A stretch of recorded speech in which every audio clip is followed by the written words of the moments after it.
Déjà les dossiers chauds à Madrid. Salut les gars, bienvenue pour cette nouvelle vidéo. Petite vidéo au milieu de semaine pour pouvoir parler des dossiers chauds à Madrid. À peine le premier match à domicile de la saison en Liga s'est déroulé. Bien évidemment, pour ceux qui arriveront sur la chaîne pour la toute première fois, merci de laisser un like, de vous abonner et aussi de partager. Déjà les casse-têtes à Madrid, comme je le disais à l'entame. Déjà les casse-têtes principalement avec les trois Brésiliens offensifs de l'équipe du Real Madrid, à savoir Vinicius, Rodrigo et enfin qui? Endrick.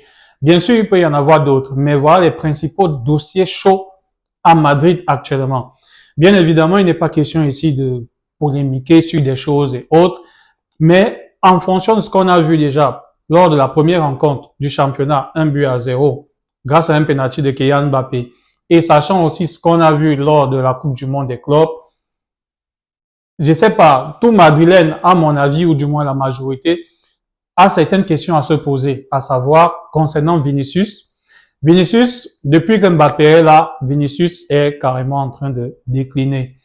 Pas en termes de, on va dire quoi, je pense plus c'est un problème de motivation, on va dire ainsi, sachant également que la dernière saison avec les trucs de racisme et autres où il ne se sentait pas aimé et tout et tout et tout, en plus avec la venue de Mbappé qui, bien sûr, on connaît le talent de Mbappé. Ici, il n'est pas question également de remettre le niveau de Mbappé en question, pas du tout.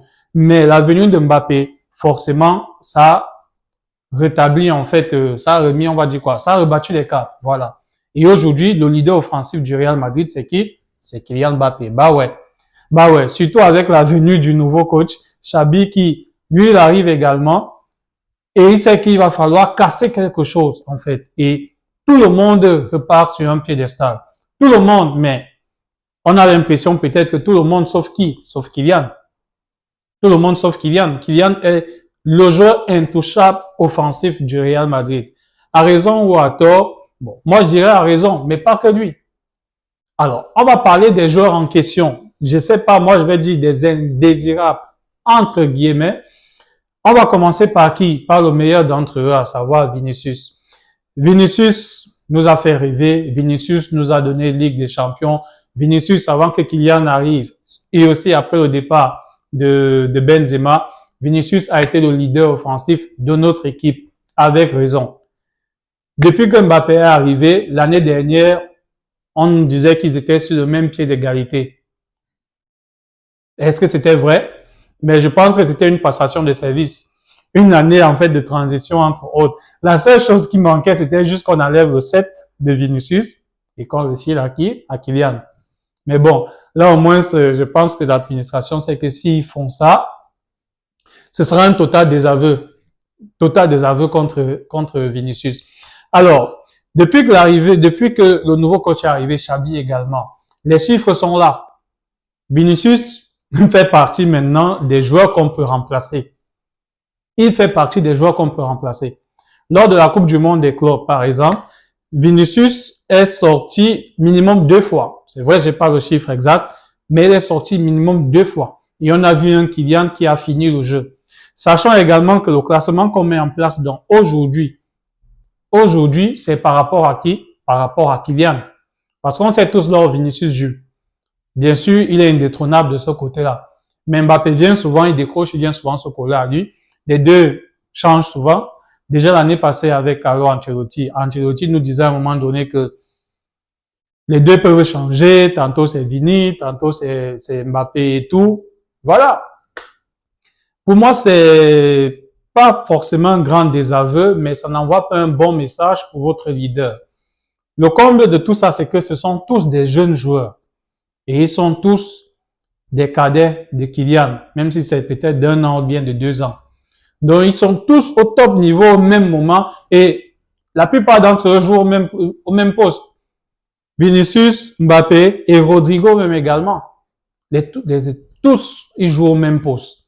Malheureusement, Rodrigo est celui-là qui est moins bon entre les trois, entre guillemets, parce que nous tous, on connaît en fait le niveau de Rodrigo, en fait. Alors, Vini à travers ça, et le match qui s'est déroulé mardi dernier, Vinicius est sorti à la 78e minute de jeu. On a vu lorsqu'il sortait, comme vous pouvez le constater, l'accolade avec son coéquipier qui entrait, Gonzalo, c'était pas trop ça. C'était pas trop ça. Maintenant, ça veut pas dire qu'il sera vendu. Non, je ne pense pas en tout cas que Vinicius va partir. Mais pour moi, ça augure un mauvais présage en tout cas. Si c'est que cela n'est pas réellement solutionné, sachant également qu'il a son problème aussi de prolongation de contrat qui traîne, ce sera pas très très beau à voir en fait. Il sera là, il sera encore plus intermittent qu'il ne l'a été la saison dernière, à savoir qu'il va jouer des bons matchs, des moins bons, ainsi de suite, ainsi de suite.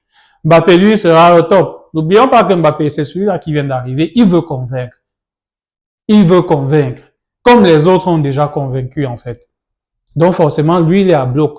Tandis que les autres, eux, ils avaient déjà prouvé et forcément, ils attendent une certaine reconnaissance ou peut-être ils se disent que voilà, ils ne savent pas pourquoi est-ce que ils sont mis en concurrence avec un nouveau venu, même s'ils aiment jouer ensemble. Parce que le fait aussi, il est là. Sur le terrain, on voit comment ils s'amusent ensemble.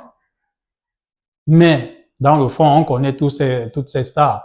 L'orgueil, l'ego et tout ce qui va avec dans les coulisses, des choses qu'on ne voit pas toujours. Donc, côté Vinicius, c'est ça mon inquiétude. Qu'on puisse avoir un Vinicius au courant de la saison qui va en fait trimballer avec lui ce malaise, ses contre-performances, par exemple. Et surtout si on connaît très bien Vinicius, si les arbitres commencent à siffler contre lui, même lorsqu'il y a faute, ou alors les adversaires vont, par exemple, très très violemment contre lui, on connaît, il risque peut-être péter un câble. Donc franchement, moi, je ne fais qu'exposer en fait mes inquiétudes par rapport au cas Vinicius principalement. Déjà, n'hésitez pas à me dire en commentaire ce que vous pensez par rapport au cas de Vinicius et des trois Brésiliens en général. Je précise bien, forcément, ce n'est pas la faute de Kylian, on va dire, mais indirectement, je vais dire ainsi, c'est sa venue qui cause tout cela. Sa venue entraîne tout ça. À mon avis, Kylian est fort parce que lui, il peut apporter en fait cette objectivité-là pour pouvoir nous faire gagner. Lui, là, la balle, il veut mettre des buts, il va atteindre ses objectifs. C'est vrai, peut-être Vinicius, c'est pareil, mais Vinicius a ce côté brésilien. Il veut dribbler, il veut faire le show, il veut faire ci, il veut faire ça. Lorsqu'il doit lâcher, il veut ci. C'est vrai, il a des passes décisives, c'est vrai, mais c'est ça la différence entre les deux. Très sincèrement. On va parler peut-être de Ballon d'Or, mais la réalité est que lorsqu'on voit Mbappé jouer et qu'on voit également Vinicius jouer, des deux, on sent que celui qui montre à travers sa gestuelle même, son physique même, son regard, sa détermination, qu'il veut atteindre des objectifs, c'est Kylian, et ça depuis très longtemps. Et c'est ce que moi j'ai souvent reproché, hein, par exemple, à Vinicius.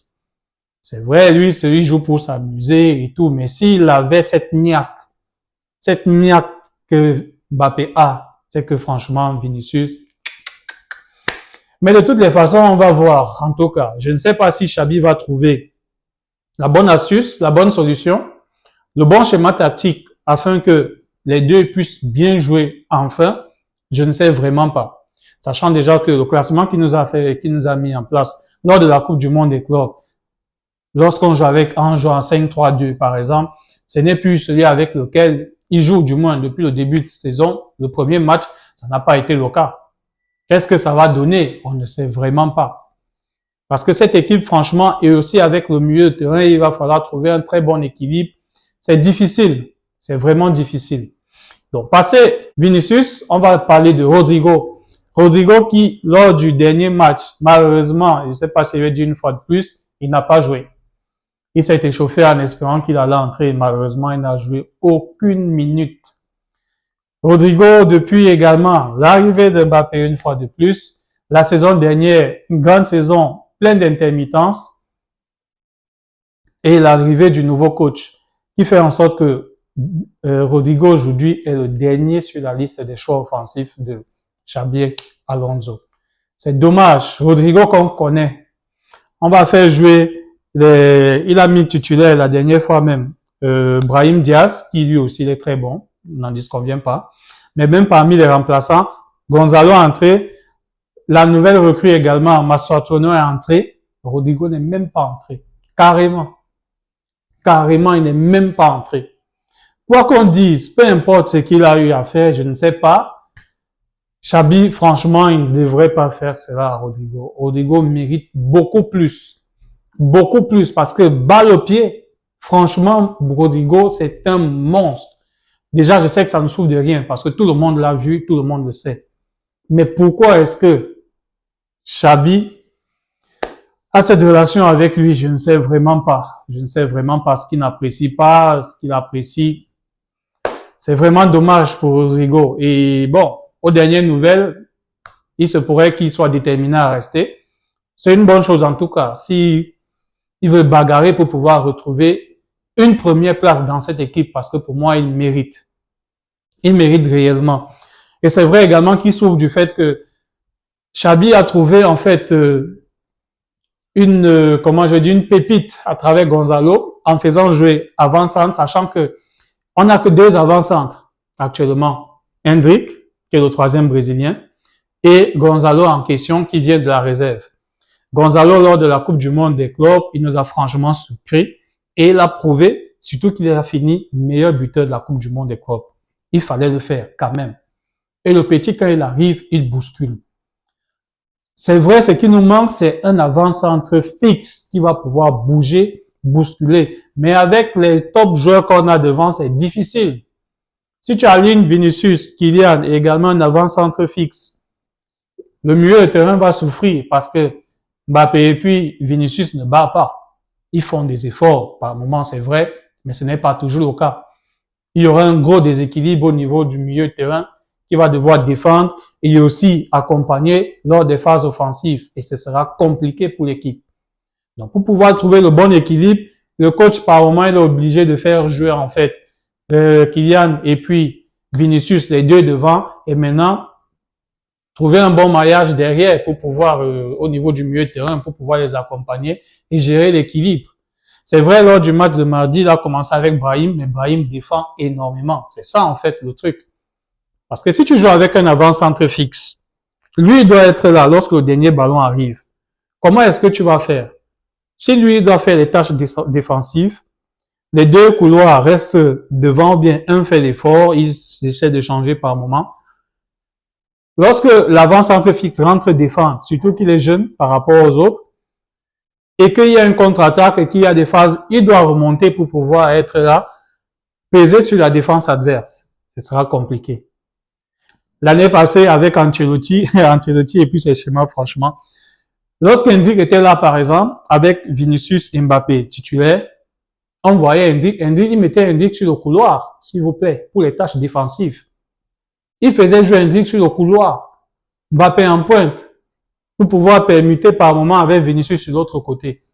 Ce sera difficile et très sincèrement pour moi, ça c'est un problème de riche. C'est un problème de riche et le timing n'a pas été très bon à mon avis.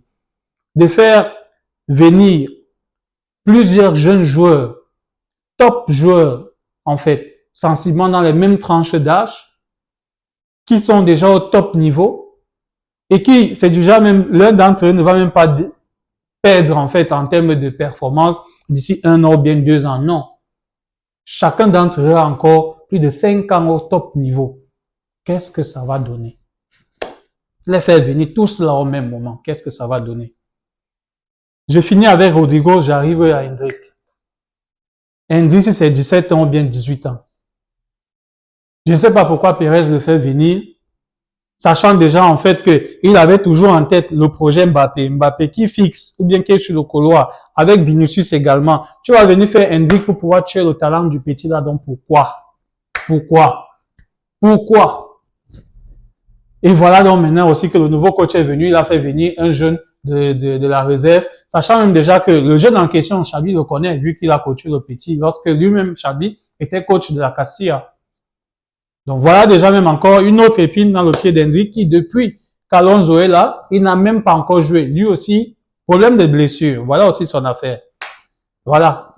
Déjà que tu n'as même pas beaucoup de temps de jeu, maintenant c'est toi qui ajoutes encore les blessures. Franchement, ça il fallait le faire. Il fallait franchement le faire. On a appris également tout récemment que son transfert a été annulé à cause de sa blessure pour le prêt. Malheureusement pour lui, moi, depuis l'année passée, je disais déjà dans mes anciennes vidéos que la solution pour lui serait d'aller en prêt. Qu'il aille même au Milan AC pour pouvoir avoir de l'expérience dans un autre championnat. Ça aurait été une très bonne chose pour lui. Je ne sais vraiment pas quel est le projet, quel est le but concernant ces top joueurs-là. Je ne sais vraiment pas. Tout cela arrive également parce que on a fait venir qui? On a fait venir Kylian.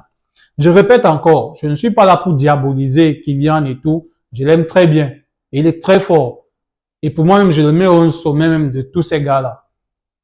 Mais si tu vois l'avenir, si tu te projettes, tu as déjà des jeunes, des top joueurs qui sont déjà avec toi, qui ont prouvé, qui sont là avant Kylian, et qui sont jeunes par rapport à lui, même si c'est d'un an, bien de 2 ans, ça voudrait dire qu'ils peuvent faire long feu sur une plus longue durée que Kylian. Par exemple, lorsque Kylian aura peut-être 32 ans, bien 33 ans, Vinicius aura peut-être 1 an, 2 ans de moins que lui. Et Rodrigo pareil, et Hendrick pareil. Pourquoi faire venir? Pourquoi? C'est vrai, on avait besoin de renforts. On sortait d'une saison où on a gagné la Ligue des Champions. On avait besoin de renforts, c'est vrai, mais à mon avis, pas sur le plan offensif. Parce que là, on perdait en qualité, c'était au milieu de terrain. Avec la perte de Toni Kroos, Modric également qui était en partance, également Casemiro, oui, Casemiro était à partir, on avait Tchouaméni au milieu de terrain. Mais on avait besoin de nouveaux apports offensifs au niveau du milieu de terrain. C'est ça, en fait. C'est ça le problème. Et aujourd'hui même également, on va passer les trois en question. Comme je le disais, pour moi, ce sont les principaux casse-tête du Real pour ce début de saison. Hendrick, il est blessé, donc son cas est un peu plus gérable. Rodrigo, c'est lui qui a beaucoup plus de chances de partir avant la fin du mercato. Mais je ne sais pas. J'aimerais bien qu'il reste, mais pour moi, ça me rend triste s'il faille qu'il reste et qu'il reste au banc de touche. Je suis triste que Rodrigo reste ainsi. Donc pour moi, c'est pas pour son bonheur. La meilleure des choses serait qu'il aille, surtout qu'il y a la Coupe du Monde également l'année prochaine. Mais je déplore en tout cas la gestion, le management, pour une fois de Florentino Pérez avec la venue de Mbappé qui a rebattu toutes les cartes totalement. Et aussi avec le nouveau coach qui, pour pouvoir faire asseoir son autorité, lui aussi il a besoin des résultats, rebat totalement toutes les cartes avec certains joueurs. Il a déjà certaines préférences. On va parler d'Ada Güler. Ada Güler qui a pris les clés du milieu de terrain aujourd'hui. Bah ouais. Valverde est intouchable, on sait. Moi aussi, il y a aussi l'importance de Tchouaméni au milieu de terrain, ça ne sauve de rien. Donc, au milieu de terrain, en tout cas, c'est le patron Ada Güler qui l'a mis. Bellingham est blessé pour une certaine période. Ça pourra donner du temps de jeu à d'autres personnes.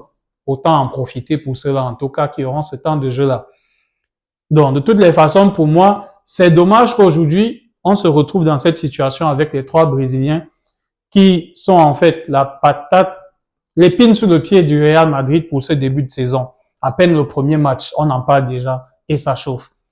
Qu'est-ce que ça nous réserve pour la suite? Point d'interrogation. Je ne fais que me questionner.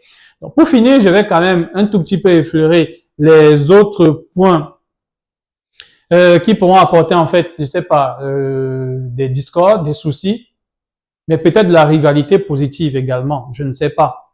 Je vais commencer derrière avec le poste de latéral droit du capitaine Dani Carvajal. C'est vrai, on en avait besoin, on avait besoin d'un bon latéral droit également, comme peut-être à l'instar de Trent Arnold, mais à mon avis, c'est un mauvais choix. Arnold est fort offensivement, pas défensivement du tout. Tous ceux qui sont optimistes et tout, c'est vrai, je n'en disconviens pas, mais pour moi, Carvajal est 1000 fois plus complet que lui. C'est vrai, Carvajal prend de l'âge, et aussi les blessures, surtout celles qu'il a eues. Mais voilà, on connaît le tempérament de Carvajal, c'est un guerrier. Et pour moi, Carvajal, il revient physiquement au top. Carvajal ne chauffe pas les bancs devant Alexandre Arnold, pas du tout. Parce que lui peut apporter offensivement et défensivement dans une rencontre. Il a cette niaque-là. Donc, qu'est-ce que Alonso va faire par rapport aux deux en question? Qu'est-ce qu'il va faire? Arnold, c'est la recrue. Il est venu gratuitement, entre autres. Et à peine s'il se met, il se trouve donc déjà dans un défi. Et qu'il aille au banc de touche, qu'est-ce que ça va donner pour lui? Est-ce qu'il ne sera pas touché au vif? Je ne sais pas. Je ne sais vraiment pas. On passe ça, on va arriver à l'axe. L'axe, on a recruté, on a Dean Hussein qui est arrivé, c'est vrai. On avait déjà et aussi, il s'appelle comment, le jeune là, j'oublie son nom, Asensio. C'est vrai, lui, son cas est un peu plus facile parce que lui, il vient de la réserve, donc du coup, c'est gérable. Mais on a donc Militao et on a aussi Rudiger. Qui va chauffer les bancs? Est-ce qu'il va changer par moment? C'est que sûr, Dean Hussein sera titulaire indiscutable. Avec qui à côté? Il va souvent changer entre Militao et aussi Rudiger. Ça va entraîner une instabilité au niveau de notre charnière centrale.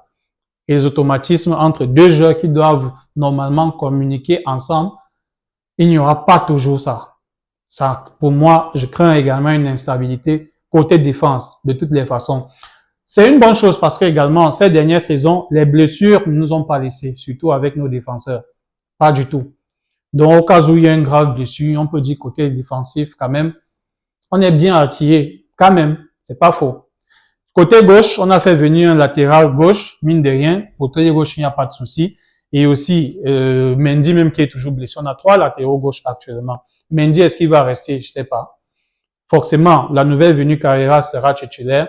Mendy aura quel niveau? Je sais pas. On sait également que Xabi aime bien l'autre latéral qui est resté. Son nom m'échappe volontairement, je sais pas. Il aime bien. Donc, qu'est-ce qu'il va faire? Il faudrait forcément que l'un d'entre eux quitte le club. Mais qui? Point d'interrogation. Du coup, on va voir en tout cas au milieu de terrain, on a une nouvelle recrue également, Massanchono qui est arrivé, milieu de couleur le gaucher, très bon profil de l'autre côté, un peu comme aussi avec le petit Marocain Brahim Diaz qui joue des 2 pieds aussi, encore difficile pour Rodrigo. Mais de toutes les façons, pour moi, ce sont des problèmes de riches et je ne sais vraiment pas comment est-ce que Xavi va animer cette équipe cette année. Mais en tout cas, c'est ce que je voulais soulever un tout petit peu. Là, on va dire quoi, avant notre deuxième rencontre, ce sera dimanche, en déplacement. On attend voir si on pourra gagner avec la manière cette fois-ci ou cette fois-là, de toutes les façons. Dites-moi ce que vous avez apprécié de vos top, vos flops, en tout cas, ce que vous avez pensé de mon analyse en commentaire. Et comme d'habitude, je me ferai un plaisir d'échanger avec vous. En attendant, bien des choses à vous.